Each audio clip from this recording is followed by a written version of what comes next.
राज्यातील एका आमदाराला अश्लील संदेश पाठवून त्याला हनी ट्रॅपमध्ये अडकवण्याचा प्रयत्न करून खंडणी मागणाऱ्या तरुणाला चितळसर पोलिसांनी कोल्हापूर येथून अटक केली आहे. मोहन पवार वय वर्ष 26 असे या आरोपीचं नाव असून तो महिला असल्याचं भासवून समोरील व्यक्तीशी चॅट करत असे. त्याने यापूर्वी किती जणांना फसवलंय याचा तपास पोलीस करत आहेत. तसंच यामध्ये काही राजकीय कट कारस्थान आहे का याचाही पोलीस तपास करत आहेत. आमदारांनी स्वतः या प्रकरणी तक्रार दाखल केली होती. त्यांनी दिलेल्या तक्रारीनुसार ते 2024 मध्ये विधानसभा मतदारसंघात असताना त्यांच्या व्हॉट्सअप क्रमांकावरून एक महिला संपर्क करण्याचा प्रयत्न करत होती. सुरुवातीला त्यांनी या कॉलकडे दुर्लक्ष केलं, परंतु वारंवार संपर्क होत असल्यानं त्यांनी काही वेळानं तो कॉल उचलला. त्यावेळी महिलेनं त्यांच्यासोबत मैत्री करण्याची इच्छा व्यक्त केली. ती महिला वारंवार त्यांना संपर्क साधू लागली होती. अखेर त्यांनी तिला ब्लॉक केलं. 2024 मध्ये विधानसभा निवडणूक लढवण्याचं ठरवल्यानंतर त्यांना महिलेनं पुन्हा एकदा दुसऱ्या मोबाईल क्रमांकावरून संपर्क साधण्याचा प्रयत्न केला. प्रचारादरम्यान व्यस्त असताना ती त्यांना दररोज अश्लील छायाचित्र पाठवू लागली होती. आमदारांनी तिला नकार दिला असता ती त्यांना पोलीस ठाण्यात तक्रार देण्याची धमकी देऊ लागली. सुमारे महिनाभरापूर्वी महिलेनं पुन्हा एकदा त्यांना वेगळ्या मोबाईल क्रमांकावरून संपर्क साधण्याचा प्रयत्न केला. तसंच अश्लील छायाचित्र पाठवून तिने 5 ते 10 लाख रुपयांची मागणी केली. हा प्रकार आमदार यांचा राजकीय कारकीर्द संपवणारा असल्यानं त्यांनी तात्काळ या प्रकरणी तक्रार दाखल केली. या तक्रारीच्या आधारे गुन्हा दाखल करण्यात आला होता. या प्रकरणाचा तपास चितळसर पोलिसांकडून सुरू होता. खंडणी मागणारी व्यक्ती कोल्हापूर येथील असल्याची माहिती चितळसर पोलिसांना मिळाल्यानंतर पोलिसांच्या पथकानं कोल्हापूर येथून मोहन पवार याला ताब्यात घेतलं. त्याची चौकशी केली असता त्यानं संबंधित आमदाराला अश्लील संदेश पाठवल्याची कबुली दिली. त्याला न्यायालयात हजर केलं असता 15 ऑक्टोबर पर्यंत पोलीस कोठडी सुनावण्यात आली आहे. ज्यांना हनी ट्रॅपमध्ये अडकायचं आहे त्यांच्याशी तो महिला म्हणून संवाद साधायचा. त्यांना अश्लील छायाचित्र चित्रीकरण पाठवत असे. त्याने अनेकांचे छायाचित्र इंस्टाग्राम मधून डाउनलोड केले होते. ही कारवाई ठाणे पोलीस आयुक्त आशुतोष डुमरे, सहपोलीस आयुक्त डॉक्टर ज्ञानेश्वर चव्हाण यांच्या मार्गदर्शनाखाली करण्यात आली. ठाण्यातील वाढत्या भ्रष्टाचाराविरुद्ध शिवसेना, उद्धव बाळासाहेब ठाकरे पक्ष, मनसे आणि राष्ट्रवादी काँग्रेस शरद पवार पक्षाच्या वतीनं मोर्चा काढण्यात येणार आहे. त्यावर शिवसेना शिंदे गट खासदार नरेश मस्के यांनी प्रतिक्रिया व्यक्त करत माजी खासदार राजन विचार यांवर टीका केली. या निमित्तानं शिवसेनेचे दिवंगत ठाणे जिल्हा प्रमुख आनंद दिघे यांनी उघड केलेला नंदलाल समिती अहवाल पुन्हा एकदा चर्चेच्या केंद्रस्थानी आलाय.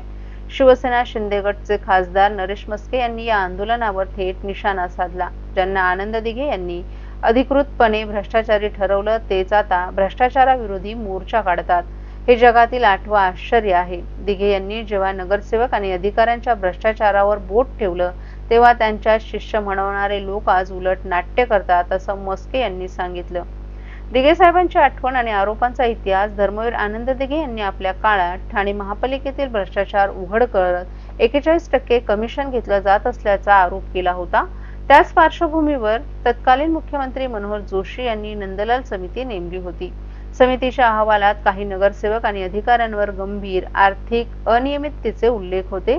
त्यात राजन विचार यांचंही नाव होतं. त्यानेच 2017 साली ठाणे महापालिकेत या अहवालावर दप्तरी दाखल केलाय असा आरोपही मस्के यांनी केलाय.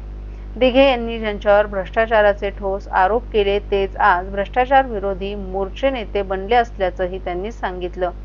जर आनंद दिघे यांनी केलेले आरोप खोटे असतील तर विचारे यांच्या सोबत असलेल्या केदार दिघे यांनी याचं उत्तर द्यावं. आनंद दिघे हे खोटे होते का हे त्यांनीच स्पष्ट करावं. ज्यांच्यावर नंदलाल समितीने आरोप केले तेच आज सत्ताधाऱ्यांवर बोट ठेवतात हे चुकीचं आहे. भ्रष्टाचार विरोधात मोर्चा काढण्याआधी त्यांनी आत्मपरीक्षण करणं गरजेचं असल्याचंही मस्के यांनी सांगितलं. सर्व नागरिकांना आवाहन करण्यात येत आहे की सध्या डासांमार्फत पसरणाऱ्या डेंग्यू या आजाराचा प्रसार रोखण्यासाठी प्रत्येकाने पुढील प्रमाणे कार्यवाही करावी. डेंग्यू आजार एडिस इजिप्ती हा डास चावल्याने होतो. या डासांची पैदास साचलेल्या किंवा साचवलेल्या स्वच्छ पाण्यामध्ये होते. 8 दिवसांपेक्षा जास्त दिवस पाणी उघडे व साचून राहिल्यास त्यात डास अंडी घालतात. अंड्यांच्या अळ्या तयार होऊन पुढे डास तयार होतात. यासाठी आपल्या घरातील पाणी साठे उदाहरणार्थ बॅरल्स, पिंपे, टाक्या, हौद, रांजणे इत्यादी दर आठवड्याला रिकामे करून घासून पुसून कोरडे करून पुन्हा भरावे. 1 दिवस कोरडा दिवस म्हणून पाळावा. पाणी साठ्यांना घट्ट झाकणे बसवावीत किंवा जुनी साडी, चादर, धोतर यांनी बांधून झाकून ठेवावीत, म्हणजे डास त्यात जाऊन अंडी घालणार नाहीत. घराच्या गच्चीवर, आजूबाजूला, अंगणात कोठेही पाणी साचू देऊ नये. भंगार सामान उघड्यावर टाकू नये. उदाहरणार्थ टायर्स, प्लास्टिक सामान, कुंड्या, टाकाऊ वस्तू इत्यादी. अशा सामानात पावसाचे पाणी साठून त्यात डेंग्यूच्या डासांची पैदास होते. घरातील कूलर्स, फ्रीजच्या पाठीमागील ट्रे हे देखील वेळोवेळी कोरडे करावेत. लक्षात ठेवा, नुसत्या फवारणीने डास घनता कमी होत नाही, तर त्यासाठी डास पैदास ठिकाणे नष्ट करणे ही आपल्या सर्वांची जबाबदारी आहे. कोणताही ताप अंगावर न काढता जवळच्या शासकीय रुग्णालयात मोफत औषधोपचार घ्या. अशा प्रकारे नागरिकांनी सहकार्य केल्यास डेंग्यूचा प्रसार रोखणे सहज शक्य आहे.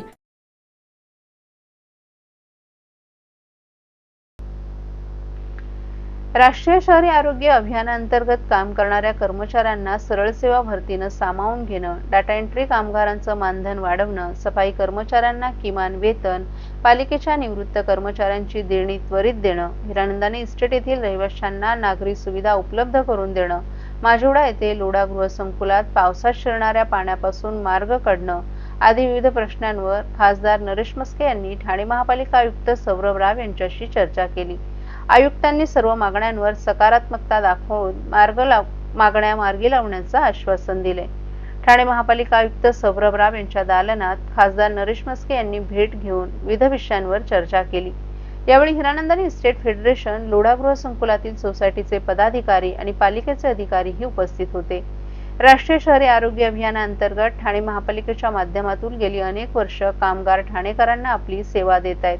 शासन अध्यादेशाप्रमाणे सरळ सेवेतून त्यांना पालिकेत सामावून घेणं अपेक्षित आहे. याबाबत आयुक्तांकडे हा विषय प्रलंबित आहे. 10 वर्षांपेक्षा अधिक काळ सेवा देणाऱ्या 70% कामगारांना पालिकेत सामावून घेण्याची मागणी खासदार नरेश मस्के यांनी केली. आयुक्त सौरभ राव यांनी या मागणीला सकारात्मकता दाखवत पालिकेत सामावून घेण्याची प्रक्रिया लवकरात लवकर मार्गी लावण्याचं आश्वासन दिल्याचं मस्के यांनी सांगितलं. ठाणे महानगरपालिकेच्या स्वतःच्या पाणीपुरवठा योजनेतील पीसी आणि टेमघर जलशुद्धीकरण केंद्रातील उच्चदाब सबस्टेशनमधील आवश्यक कामं करणं, कंट्रोल पॅनलची दुरुस्ती, ट्रान्सफॉर्मर ऑइल फिल्टरेशन करणं आणि इतर आवश्यक कामं बुधवारी 15 ऑक्टोबर रोजी करण्याचं नियोजन करण्यात आले. त्या अनुषंगानं बुधवारी 15 ऑक्टोबर रोजी सकाळी 9 ते रात्री 9 वाजेपर्यंत 12 तासांचा स्वतःच्या पाणीपुरवठा योजनेचा शटडाऊन घेणं आवश्यक आहे. या दिवशी मेसर्स टेम प्राधिकरणाचा पाणी पुरवठा झोनिंग पद्धतीनं सुरू ठेवण्यात येणार आहे. या अनुषंगानं 15 ऑक्टोबर रोजी सकाळी 9 ते रात्री 9 वाजेपर्यंत Ghodbunder road, Vartaknagar, Ritu park, jail, Gandhinagar, Rustomjee, Siddhanchal, Samtanagar, Siddheshwar, Eternity, Johnson आणि कळव्याच्या काही भागात 12 तासांसाठी पाणी पुरवठा पूर्णपणे बंद राहील. या शटडाऊनमुळे पाणी पुरवठा पूर्वपदावर येईपर्यंत पुढील 1 ते 2 दिवस कमी दाबाने पाणी पुरवठा होण्याची शक्यता आहे. तरी नागरिकांनी पाण्याचा योग्य तो साठा करून ठेवावा आणि ठाणे महानगरपालिकेत सहकार्य करावे असं आवाहन पाणी पुरवठा विभागाच्या वतीनं करण्यात आलंय. हिरानंदानी येथील राजमाता जिजाऊ उद्यानातील नूतनीकरण आणि सुविधांबाबत आमदार संजय केळकर यांनी ठाणे महापालिकेचे आयुक्त सौरभ राव यांची भेट घेऊन चर्चा केली. यावेळी त्यांच्यासोबत विधान परिषद सदस्य ॲडव्होकेट निरंजन डावखरे देखील उपस्थित होते. राजमाता जिजाऊ उद्यानासाठी राज्य शासनानं 4 कोटींचा निधी मंजूर केला असून त्याच्या नूतनीकरणाचं काम सुरू आहे. त्याबाबतचा आराखडा आयुक्तांनी दाखवला. यावेळी केळकर यांनी विविध सूचना केल्या आहेत. अनेक उद्यानांच्या नूतनीकरणासाठी किंवा नव्यानं निर्मिती करण्यासाठी खासदार आमदारांचा निधी वापरला जातो, परंतु कालांतराने या उद्यानांकडे दुर्लक्ष झाल्यानं त्यांची दुरावस्था होते. हे टाळण्यासाठी एनजीओना उद्यानांची जबाबदारी द्यावी, उद्यानांच्या जोपासनेसाठी महापालिकेनं आर्थिक तरतूद करावी अशी सूचना केळकर यांनी केली आहे. राजमाता जिजाऊ उद्यानात तुर्तास जिजाऊंचं तैलचित्र स्थापन करण्यात यावं. पुढील काळात मंजुरी मिळाल्यानंतर पुतळाही उभारण्यात यावा यावर आयुक्तांनी सहमती दर्शवली आहे. काही दिवसांपूर्वीच या उद्यानातील राजमाता जिजाऊ उद्यान या नावाचे फलक उद्यान विभागाकडून काढण्यात आल्यानं मराठा समाज आक्रमक झाला होता. मराठा आंदोलकांनी केलेल्या मागणीनुसार आयुक्तांनी हा फलक पुन्हा उभारण्याचं मान्य केल्याचं केळकर यांनी सांगितलं. आमदार संजय केळकर यांनी अधिकाऱ्यांच्या भ्रष्ट कारभारावर यावेळी टीका केली. अनधिकृत बांधकामं तोडण्यासाठी जागरूक नागरिकांना दरवेळी न्यायालयात जावं लागतं. कोर्टाच्या आदेशानंतरच कारवाई केली जाते. ही बाब संतापजनक आहे. प्रशासनानं वेळीच कारवाई करावी. केवळ निवडणूक आली म्हणून आंदोलन न करता भाजप वर्षभर नागरिकांच्या सोयीसुविधांसाठी सक्रिय असतो, भ्रष्टाचारावर आसूड ओढत असतो, असंही केळकर यांनी स्पष्ट केलंय.